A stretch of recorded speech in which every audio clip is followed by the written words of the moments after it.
அனைவருக்கும் வணக்கம். Awareness video. Iran சண்டை அப்படிங்கிற ஒரு பிரச்சனைனால கேஸ் சிலிண்டர் பிரச்சனை, பெட்ரோல் டீசல் பிரச்சனை இப்படின்னு எல்லாம் போய்கிட்டு இருக்கு.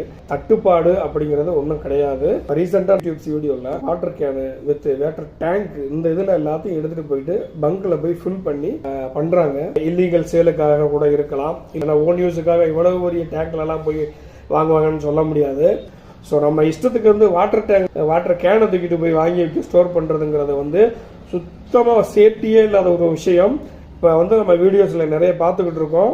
இதுக்கப்புறம் என்னென்ன பிரச்சனைகள் வரப்போகுதுங்கிறதையும் பார்க்க போகிறோம். சரிங்களா? ஏன்னா இது பொதுமக்கள் டோட்டலாக அவேர்னஸே இல்லாமல் இருக்காங்க. சேஃப்டி அப்படிங்கிற ஒரு விஷயம் என்ன ஏதுன்னு தெரியாமல் போயிட்டு இருக்கு. ஸோ இதை வந்து கண்டிப்பாக அரசாங்கம் முன் வந்து இது பெட்ரோல் பங்க்லேயே தடுத்து நிப்பாட்டி இதை கிளியர் பண்ணணும். பெட்ரோல் பங்கே ஒரு ஊரை விட்டு வெளியில இந்த மாதிரி வச்சு நடத்திக்கிட்டு இருக்கும்போது நீங்க பெட்ரோல் டீசல் இதெல்லாம் எடுத்துக்கொண்டு எங்கே சேவ் பண்ண போறீங்க? ஓகேங்களா?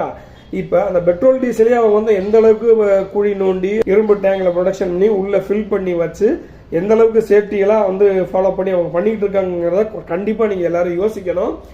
அது எதுவுமே இல்லாம சாதாரண ஒரு பிளாஸ்டிக் கேனையும் பிளாஸ்டிக் பாட்டில் அது இதெல்லாம் தான் எடுத்து கொண்டு போய் பண்ணி நீங்க எங்க கொண்டு போய் வைக்க போறீங்க அப்படிங்கறத எனக்கு ஒன்றும் தெரியல. புரிஞ்சு நடந்துக்குங்க.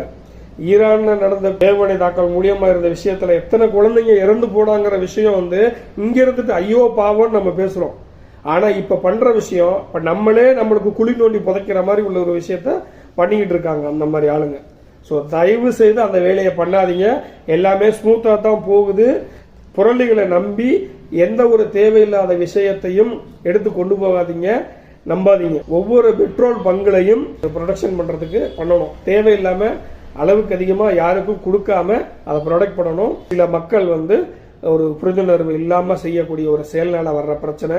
ஸோ பெட்ரோல் பங்கு ஓனர்களாக இருக்கட்டும் இல்லை ஊழியராக இருக்கட்டும் கண்டிப்பாக அந்த மக்களுக்கும் புரியக்கூடிய விஷயங்களை அவங்களுக்கு வந்து சொல்லுங்க. தயவுசெய்து இந்த பொதுமக்களாகிய யாரும் இந்த மாதிரி ஒரு வேலையை செய்ய வேண்டாம். எல்லா சேஃப்டியோடு இருக்க பாருங்க. குழந்தைங்க இருக்காங்க. இது வந்து விளையாடக்கூடிய விஷயம் கிடையாது. நீங்க இதெல்லாம் எடுத்துக்கொண்டு எங்க ஸ்டோர் பண்ண போறீங்க, என்ன செய்ய போறீங்க? வீட்டுக்குள்ள கொண்டு வைக்க போறீங்களா, வீட்டுக்கு வெளியில வைக்க போறீங்களா அப்படிங்கிறத தயவு செய்து கொஞ்சம் யோசிங்க. இதை தயவு செய்து அலோவ் பண்ணாதீங்க. இது தவறா இருக்கக்கூடிய விஷயம் இல்லை அப்படிங்கிறது என்னோட நம்பிக்கை. இது நல்லதா எடுத்துக்கிட்டாலும் சரி இல்லை கெட்டதா எடுத்துக்கிட்டாலும் சரி. ஏன்னா எல்லாத்துக்குமே கமெண்ட் வரும். வந்தாலும் எனக்கு ஒன்றும் இதில் வந்து ஒரு பிரச்சனையாக எனக்கு ஒன்றும் தெரியல. தயவு செய்து இதை புரிஞ்சு நடந்துக்குங்க. தேவையில்லாத வதந்திகளை நம்பாதீங்க.